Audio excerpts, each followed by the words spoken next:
ನಾವನೇ ದೇಶ ಇತ್ತು ನಾವನೇ ಆಸೆ ಇತ್ತು ನಾವನೇ ದೇಶ ಇಟ್ಟವನವನೇ ಒಂದೇ ಮನೆಯಲ್ಲಿ ಭೇದ ಭಾವ ಇಟ್ಟವನವನೇ ಬಲು ಜಾನನು ಅವ ಬಲು ಜಾನನು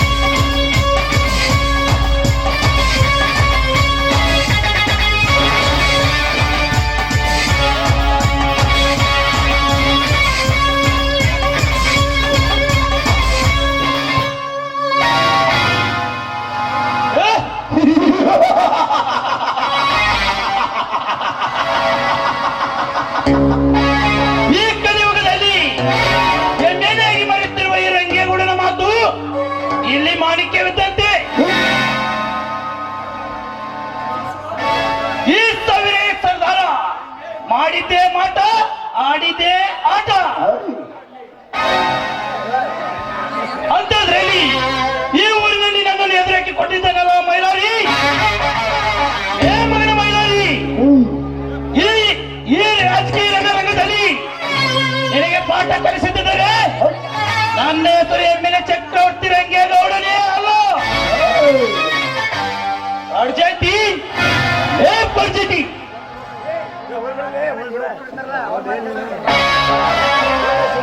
ಗೌಡ್ರ ನಿಮ್ಮನ್ನ ಎದರ ಹಾಕೊಂಡ್ ಈ ಊರ ಬಾಳೋದು ಹಾಕತ್ತನ್ರಿ ಯಾರ ಗೌಡ್ರ. ಅದು ಎದರ ಹಾಕಿ ಬದುಕಿದ್ರು ನೀವು ಸುಮ್ಮ ಬಿಡು ಮಕ್ಕಳನ್ರಿ ಗೌಡ್ರ, ಸುಮ್ ಬಿಡ್ತೀರನ್ರಿ. ಅರ್ಜೆಂಟಿ ನೀನ್ ಏನ್ ಹೇಳ್ತಿರ್ವೆ ನೇರವಾಗಿ ಹೇಳು. ಅದ ರೀ ಗೌಡ್ರ, ನಮ್ದ ಕಂಪ್ನಿಗೆ ಹೊಲ ಬೇಕಂದಿದ್ದೀವಲ್ಲ, ಅದಕ್ಕ ಎಲ್ಲಾ ರೈತರು ಹೊಲ ಕೊಡಕ್ ಒಪ್ಪ್ಯಾರ. ಆದ್ರ ಇಬ್ರು ಒಪ್ಪೋಲ್ರಿ ಸುಳ್ಳು ಮಕ್ಕಳು. ಆ ಬಡ ಸುಳ್ಳು ಮಕ್ಕಳನ್ನು ಹೊತ್ತುಕೊಂಡು ಬರ್ಬೇಕಿತ್ತು. ಅದನ್ನ ಮಾಡಾಕ್ ಹೋದನ್ರಿ ಯಾವತ್ ಹೇಳ್ಕೊಂಬರಾಕ. ಅವರು ನಾಯಿ ನಿಮ್ಗೆ ಸಾಕಿದ ನಾಯಿ ಮಾತು ಕೇಳ್ಬೇಕು. ನಾಯಿಗಿತ್ತ ಕೀಳ್ ಮಾತಾಡಿದ್ರಿ ಗೌಡ್ರ, ನಿಮಗ್ ಕೀಳ್ ಮಾತಾಡಿದ್ರ ಮಕ್ಕಳು.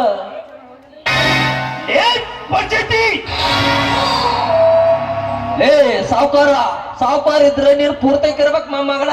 ಬಡವ್ರ ಆಸ್ತಿ ಏನ್ ತಿನ್ನಾಕ್ ಕೊಟ್ಟಿ ನಮ್ಮ ಮೊಮ್ಮಗನ, ಗೊತ್ತಾಗಲ್ಲ ಹೊಟ್ಟಿಗೆ ಏರ್ತೈತಿ. ಸಾವುಕಾರ ಇಬ್ಬರಾದ್ರೆ ಹಿಂಗೆಲ್ಲ ಬೇದ್ರಿ ಗೌಡ್ರ. ಯಾಕಂದ್ರೆ ಬರ್ತೈತಿ ಆ ಬಡ ಸುಳ್ಳು ಮಕ್ಕಳು ನನಗೆ ಬೇದರ. ಆ ಬಡ ಸುಳ್ಳು ಮಕ್ಕಳು ನಿನಗೆ ಕರೆದುಕೊಂಡು ಬರ್ಬೇಕಿತ್ತು. ಅದರಿ ಗೌಡ್ರ, ಕರ್ಕೊಂಬರಕ್ ಹೋದಾಗ ಈ ಪತಿ ಬೇದ್ರಿ ಗೌಡ್ರ, ನಿಮ್ಮನ್ನ ಬೇದ್ರ. ಏನು ನನಗೆ ಎಷ್ಟು ಶಕ್ತಿಯಿಂದ ಬೇರೆ ಬಿಟ್ಟ ಆ ಬಡ ಸುಳ್ಳು ಮಕ್ಕಳು. ಅವರಿಗೆ ನಾ ಹೇಳ್ತೇನೆ ಹೇಳಬೇಕಿತ್ತು ಆ ಬಡಬೇಕಾರಿ ನನ್ನ ಮಕ್ಕಳಿಗೆ. ಅಲ್ರಿ ಗೌಡ್ರ, ನಿಮ್ ಮನ್ಯಾಗ ಮುದುಕಾದೆ ನಾನ, ನಿಮ್ ಮನ್ಯಾಗ ಮುದುಕಾದೆ ನಾನ.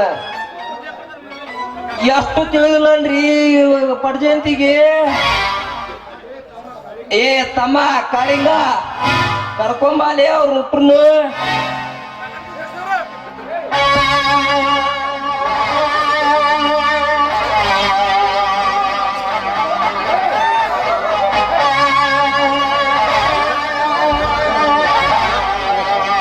ಗೌಡ್ರಿ, ನೀವು ಅಪ್ಪಣೆ ಕೊಟ್ರೆ ಸಾಕು, ಇಬ್ಬರಪ್ಪ ನನ್ನ ಮಗನನ್ನು ಜೀವಂತಲೇ ಇದೇ ಮನೆಯಲ್ಲೇ ತರ್ಪಣ ಮಾಡಿಬಿಡುವೆ. ಬೇಗ ಹೇಳಿ ಗೌಡ್ರಿ. ಬೇಡ ಕಾಳಿಂಗ ಬೇಡ, ಇವನನ್ನು ನಾನು ವಿಚಾರಿಸುತ್ತೇನೆ ತಾಳು. ಮಹಾದೇವ್, ನಿನ್ನ ನನಗೆ ಹೊಲ ಕೊಳ್ಳಿಲ್ಲ ಅಂತ ಏಕೆ? ಏ ಮಗನೇ ಮಹಾದೇವ, ನಿನಗೆ ಭೂಮಿ ಮೇಲೆ ಬದುಕು ಆಸೆ ನಿನಗಿದ್ದರೆ ಸುಮ್ಮನೆ ನಿನ್ನ ಜಮೀನನ್ನು ಕೊಟ್ಟು ಹೋಗು. ಇಲ್ಲದಿದ್ದರೆ ತೊಂದರೆ ಅನುಭವಿಸಲು ಸಿದ್ಧನಾಗು. ಗೌಡ್ರಿ, ನಾನು ಎಲ್ಲದಕ್ಕೂ ಸಿದ್ಧನಾಗಿದ್ದೇನೆ, ಬಂದಿದ್ದೇನೆ. ಅದೇನು ಮಾಡುತ್ತೀರಿ ಮಾಡಿ, ನಾನು ಮಾತ್ರ ನಮ್ಮ ಹೊಲವನ್ನು ನಿಮಗೆ ಕೊಡುವುದಿಲ್ಲ. ಕೇಳ್ರಿ ಕೇಳ್ರೇನ್ರಿ ಗೌಡ್ರ, ಈ ಮಗನ ಮಾತು ಕೇಳ್ರೇನ್ರಿ? ಊರು ಬಿಡಾಕು ರೆಡಿ ಅದ ನೀ ಮಗ. ಬಿಡಾಕ್ ಒಪ್ಪವಲ್ರಿ ಈ ಮಗ, ಒಪ್ಪವಲ್ಲ.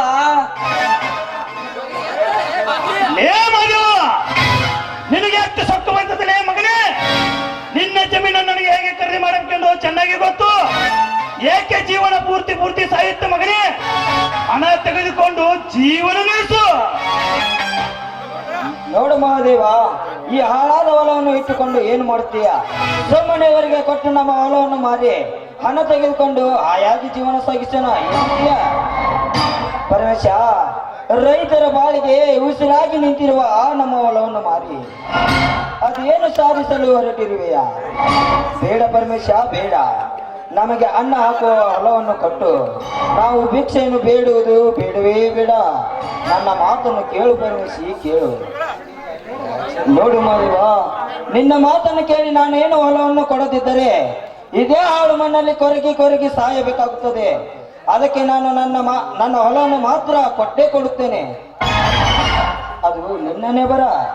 ಗೌಡ್ರಿ, ನಾನು ಬಡವ ನಿಜ, ಆದ್ರೆ ಕ್ಷಣಿಕ ಸುಖಕ್ಕೆ ನನ್ನ ಹೊಲವನ್ನು ಮಾರುವಷ್ಟು ಮುಟ್ಟಾಳ ನಾನಲ್ಲ.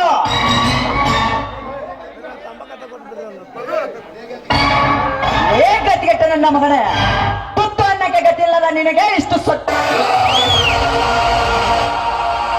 ನಮ್ಮ ಕೈಯವರ ಎದುರಿಗೆ ಸೊಕ್ಕಿನಿಂದ ಮಾತನಾಡುತ್ತಿರುವ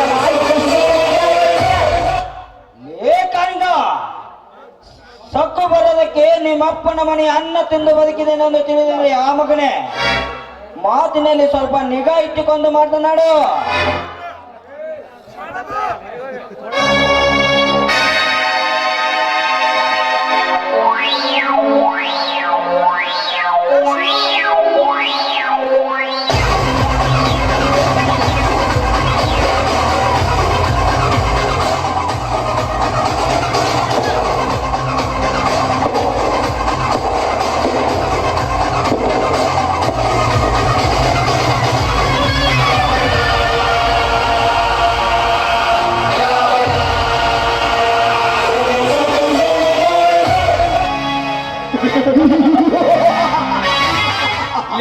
ಸೊಕ್ಕಿನಗಳೇ, ಈ ನಿನ್ನ ಎದೆಗೆ ನನ್ನ ಉಕ್ಕಿನಕೊಂಡು ಸಿಡಿಸಿದ್ರಲೇ ಸಾಕು.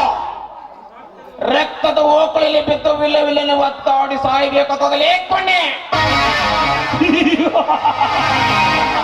ಬಲರಾಮ್, ಒಂದು ಕುರಿಯನ್ನು ಸಾಯಿಸೋದಕ್ಕೆ ನಿನ್ನ ಪಿಸ್ತೂಲ್ ಗುಂಡು ಎಷ್ಟು ಏಕೆ ಮಾಡಿಕೊಳ್ತೀಯ? ಈ ಕತ್ತು ನೆಲಕ್ಕೆ ಬೀಳೋದಕ್ಕೆ ಒಂದು ಕತ್ತಿದ್ದರೆ ಸಾಕು. ಯಪ್ಪ ಮಾದೇವಪ್ಪ, ಯಾಕೆ ಜನ್ಮ ಕಳ್ಕೋತೀವಿ ಅಪ್ಪ? ದೇವನಂತ ಜಗಳ ಯಾಕೆ ಕಳ್ಕೋತಿ? ಸುಮ್ಮನೆ ದಣಿಯರ್ ಹೇಳಿದಂಗೆ ಕೇಳಿ ಗಂಗಾ ತಾಟ್ನಾಗ ಊಟ ಮಾಡು ಯಪ್ಪ. ಯಾಕಂದ್ರ ಇದ್ರ ತಾಟನು ಸಿಗುದಿಲ್ಲ, ಹುಷಿಯಾರ್ ತಮ್ಮ.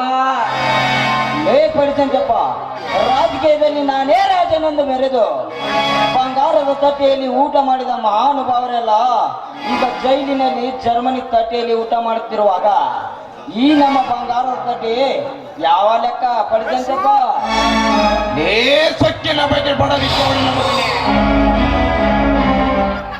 ನಿನಗೆ ಸರಿ ಸಮಯ ಇರ್ತಕ್ಕಂಥ ಗಂಡಿನ ಮುಂದೆ ತೋರಿಸೋ ಇಲ್ಲ ಗಂಡಸ್ತಕೆನ.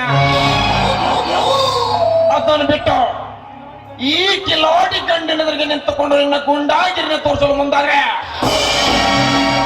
ಈ ಕ್ಷಣದಲ್ಲಿ ಬೀದಿ ಹಣ ವಹಿಸಾಗಿರುತ್ತಲೇ ಮಗನೇ. ಬಲರಾಮ, ಬೀದಿ ಹಣವಾಗಿ ಸಾಯಲಿಕ್ಕೆ ನಾವೇನು ನಿಮ್ಮ ಹಾಗೆ ಆ ಗೌಡ ಸಾಕಿದ ನಾಯಿ ಎಂದು ತಿಳಿದಿರಿ? ಆ ನನ್ನ ಮಕ್ಕಳ ಸ್ವಂತ ನಮ್ಮ ಅಪ್ಪನ ಆಸ್ತಿಯಲ್ಲಿ ದುಡಿದು ತಿಂದು ಬದುಕಿತ್ತಿರುವ ರೈತ ನಾನು.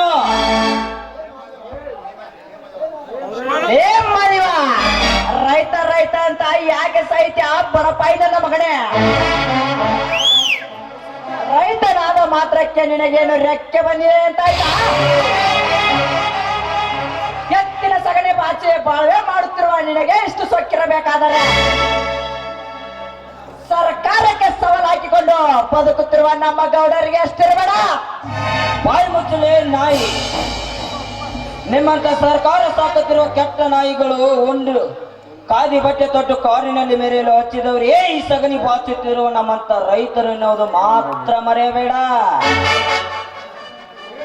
ಲೇ ಕೆಟ್ಟ ರಕ್ತಕ್ಕೆ ಹುಟ್ಟಿದ ಹುಟ್ಟಿದ ರೈತರೇ, ಸುಮ್ಮನೆ ಇದ್ದಂತೆಲ್ಲ ನಿನ್ನ ಮಾತು ಮಿತಿ ಮೀರ್ತಿದೆಯಲ್ಲ. ಈ ಹಠ ತೊಟ್ಟ ಮುಖ ನಿನಗೆ ಎದುರು ಇತ್ರ ಮಾತನಾಡಿದ ಮಗನೇ. ಏನಿನ ಹೆಣವನ್ನು ಹದ್ದುಗಳು ಹರಡ್ತವೆ ಅಂತ ತಿಳಿದುಕೊ ಮಗನೇ. ಪರ್ಜಂತಿ ಏ ಪರ್ಜಂತಿ, ಹೇಳ್ರಿ ಅಪ್ಪ, ಏನಾಯ್ತು? ತೆಗೆದುಕೊಂಡು ಬಾ ನನ್ನ ಚಾಟಿಯನ್ನು.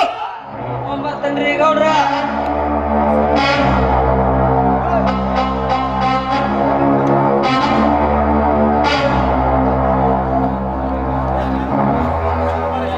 ಕಾಳಿಂಗ, ಲೇ ಕಾಳಿಂಗ, ಏನಾಯ್ತು ಹೇಳಿ ಗೌಡ್ರಿ. ಏನಾತ್ಲಿ ಮಂಗ್ಯಾನ ಮಗನ? ನನ್ ಚಾಟಿಯನ್ ಅವ್ರಿಗೆ ತೋರ್ಸಪ್ಪ. ಬಾಳಿನ ಆಗೈತಿ, ಅವನು ಸರ್ಕಾರ ದವಾಖಾನ್ಯಾಗ ಹೊಂಟಾನ, ಕಿವಿಯಾಗ ಹಾಕೊಂಡ್ ತೋರ್ಸಪ್ಪ, ಅವನ ತೋರ್ಸ. ಹಾ, ತೆಗೆದುಕೊಳ್ಳಿ ಗೌಡ್ರಿ ಈ ಚಾಟಿಯನ್ನು. ಹಾ, ತೆಗೆದುಕೊ ಮಗನಿ ರಂಗೇಗೌಡ ಪ್ರಸಾದವನ್ನು. ಅಯ್ಯೋ ಅಮ್ಮ, ನೋವು ಹೊಡ್ರಿ ಗೌಡ್ರ. ಏನ ಎಷ್ಟು ಸಿಟ್ಟೈತೆ ಹೊಡ್ರಿ, ಯಾಕಂದ್ರೆ ನಿಮಗೂ ಇಟ್ಟು ಚಾನ್ಸ್ ಸಿಕ್ಕಿಲ್ಲ. ಹೊಡ್ರಿ ಹೊಡಿ.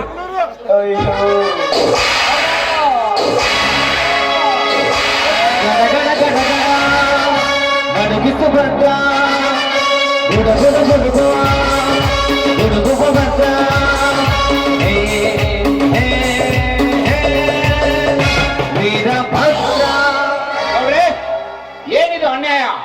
ಈ ಬಡ ರೈತರ ಮೇಲೆ ಚಾಟಿ ಏಟು ಹಾಕ್ತಿರಲ್ಲ, ನಾಚಿಕೆ ಆಗೋದಿಲ್ಲ ನಿಮಗೆ? ಲೇ ಮೈಲಾರಿ, ಮರ್ಯಾದೆಯಿಂದ ಮಾತನಾಡಿಲ್ಲ ಮಗನೇ. ನನ್ನ ಮನೆಗೆ ಬಂದು ನನಗೆ ಉತ್ತರ ಮಾತನಾಡಿದ ಮಗನೇ. ಚೆನ್ನಾಗಿ ಮಾತನಾಡಿದರೆ ಸರಿ, ಇಲ್ಲದಿದ್ದರೆ ಇದೇ ಜಾಗದಲ್ಲಿ ಸತ್ತು ಹೋಗ್ತೀಯ. ಗೌಡ್ರೆ, ಮೊದಲು ಮನೆಗೆ ಬಂದವರನ್ನು ಮನುಷ್ಯತ್ವದಿಂದ ಮಾತನಾಡುವುದನ್ನು ಕಲಿತುಕೊಳ್ಳಿ. ಅದನ್ನು ಬಿಟ್ಟು ಮೃಗಗಳಂತೆ ಮಾತನಾಡಿದ್ರೆ ಚೆನ್ನಾಗಿರಲ್ಲ. ಲೇ ಮೈಲಾರಿ, ಸರಿ ತಪ್ಪಿನ ಬಗ್ಗೆ ನನಗೆ ಇನ್ನೊಂದು ಖರ್ಚಿನಲ್ಲಿ ಕೊನೆ ಬಂದದವರಿಗೆ ಸುಂಕವನ್ನು ತಿಳಿದು ಇಲ್ಲಿಂದ ಹೊರಟು ಹೋದರೆ ಸರಿ, ಇಲ್ಲದಿದ್ದರೆ ನಾವು ಯಾರು ಎಂತವರು ಎಂಬುದನ್ನ ಈ ಕ್ಷಣದಲ್ಲಿ ತೋರಿಸಬೇಕಾದ್ರೆ ಕೊನೆ. ಗೊತ್ತು ಬಲರಾಮ, ನನಗೆ ಚೆನ್ನಾಗಿ ಗೊತ್ತು. ನೀವು ಈ ಊರಿನ ಬಡ ರೈತರ ರಕ್ತ ಇರುವ ರಾಕ್ಷಸರೆಂಬುದು ನನಗೆ ಚೆನ್ನಾಗಿ ಗೊತ್ತು. ಆದರೆ ಆ ರಾಕ್ಷಸರ ಕೊಂಪನ್ನು ನಾಶ ಮಾಡಲು ಬಂದ ಬ್ರಹ್ಮ ರಾಕ್ಷಸನಲ್ಲ, ನೆನಪಿನಲ್ಲಿಟ್ಟುಕೋ. ಬ್ರಹ್ಮ ರಾಕ್ಷಸ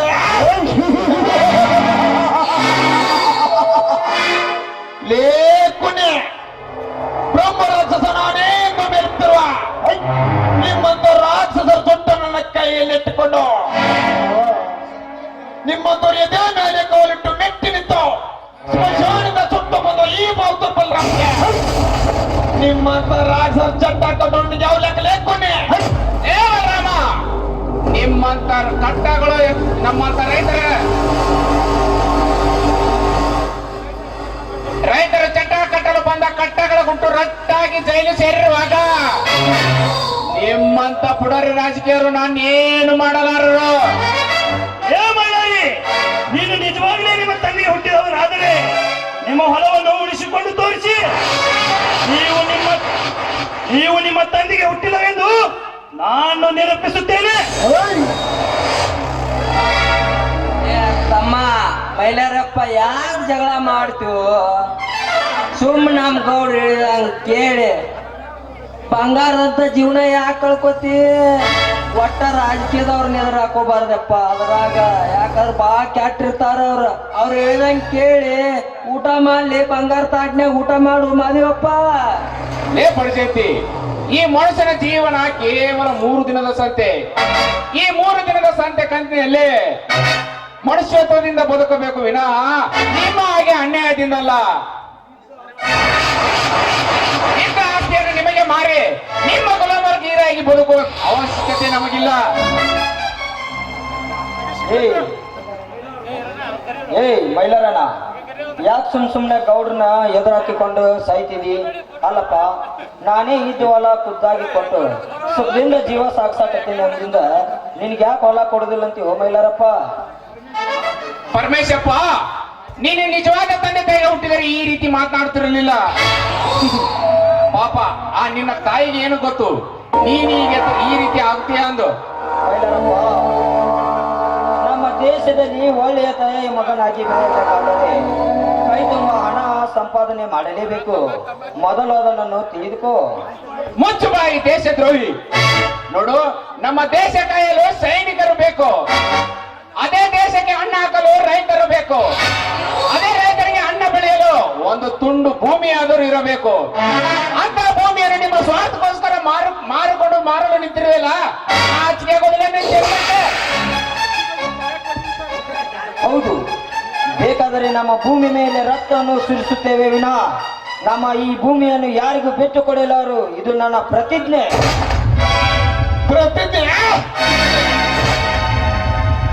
ಪ್ರತಿಜ್ಞೆ ಎಂದು ಪರಲೋಕಕ್ಕೆ ಹೋಗಲು ಸಿದ್ಧರಿರುವಾಗ ಇದೇ ನಮ್ಮ ರಾಜಕೀಯ ಕುತಂತ್ರ ನಾವು ಹಾಕಿಸೋದಿದ್ದರೆ ನಾವು ರಾಜಕೀಯದ ಪುಂಡ ಪುರುಷೋತ್ತಮರೇ ಏನಂತ ತಿಳ್ಕೊಲೇಕೊನೆ.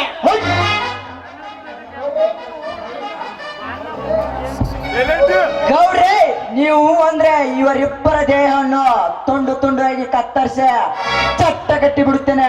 ಬೇಗ ಹೇಳಿ ಗೌಡ್ರೆ. ತರಬೇಸಿ ನನ್ನ ಮಗನೇ, ಒಂದು ಸತ್ತ ಕೋಳಿಯ ಕತ್ತರಿಸಿದ ಕೊಡ್ಲಿಯನ್ನು ಹಿಡಿದುಕೊಂಡು ಬಂದು ಇಲ್ಲಿ ಕೂಗಾಡಿದರೆ ಯಾರು ಎದುರಲಾರರು.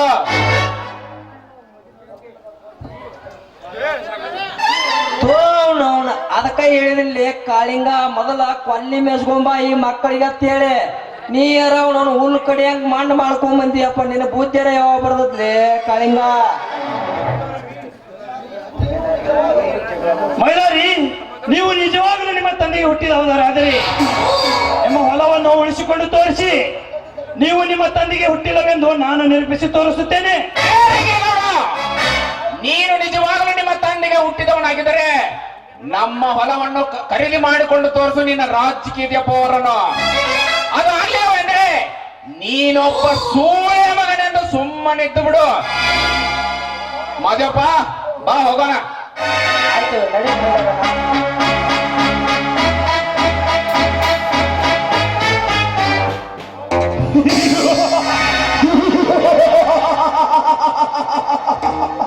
ಹೋಗು ಕಪಿಯೇ, ಹೋಗು.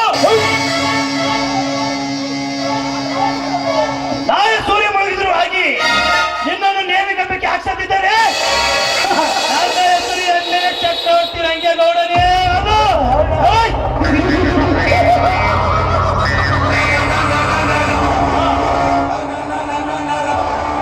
ಹಾ ಬಲರಾಮ್, ನೀನು ಪೊಲೀಸ್ ಸ್ಟೇಷನ್ಗೆ ಹೋಗಿ ಈ ಎಮ್ಮೆಲ್ಯೆ ಕೊಲೆ ಮಾಡಲಿಕ್ಕೆ ಬಂದಿದ್ದ ಮೈಲಾರಿ ಎಂದು ಕಂಪ್ಲೇಂಟ್ ಕೊಟ್ಟು ಬಾ. ನಾನು ಕಮಿಷನರ್ಗೆ ಫೋನ್ ಮಾಡಿ ಹೇಳುತ್ತೇನೆ. ಆಯ್ತು ಬಾವ, ಈ ಕ್ಷಣದಲ್ಲೇ ಹೋಗಿ ಬರ್ತಾನೆ. ಗೌಡ್ರ, ಇನ್ನು ಮುಂದೆ ಈ ಮಗ ಹೆಂಗ್ ಬದುಕ್ತಾನ ಬದುಕ್ಲಿ ನೋಡೋಣ. ಆ ಪರಮೇಶಿ ಸಹಿ ಮಾಡಪ್ಪ, ನಿನಗಟ್ಟ ರೊಕ್ಕ ಕೊಡ್ತೀನಿ. ಈಗ ಪೂರ್ತಿ ಹಣ ಬೇಡ್ರಿ, ಅರ್ಧನಿ ಮಾತ್ರನ ಇರ್ಲಿ. ಮತ್ ನನಗೆ ಬೇಕಾದಾಗ ಇಸ್ಕೊಂಡು ತಗೊಂಡ್ ಹೋಗ್ತಾನೆ. ನಮಗಿಂತವ್ರ ಬೇಕಾಗಿತ್ತು ಅಪ್ಪ. ಈಚ ಕಡೆ ಕಿಶೆ ಫುಲ್ ಆಯ್ತಾ, ಇದಾರ ತುಂಬತೈತಿ. ಮಾಡಪ್ಪ ಪರಮೇಶ್.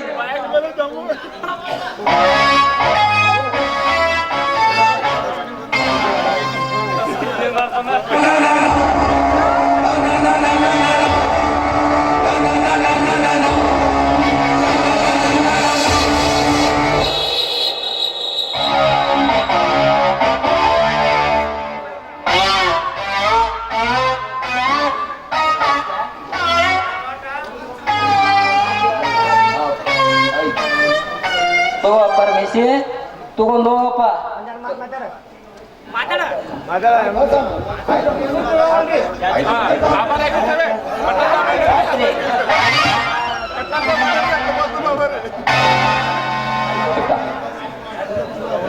ಗೌಡ್ರ ಬರ್ರಿ, ಹೋಗೋಣ ಬರ್ರಿ. ನಾವಿನ್ನ ನಡೆ ಹೋಗೋಣ.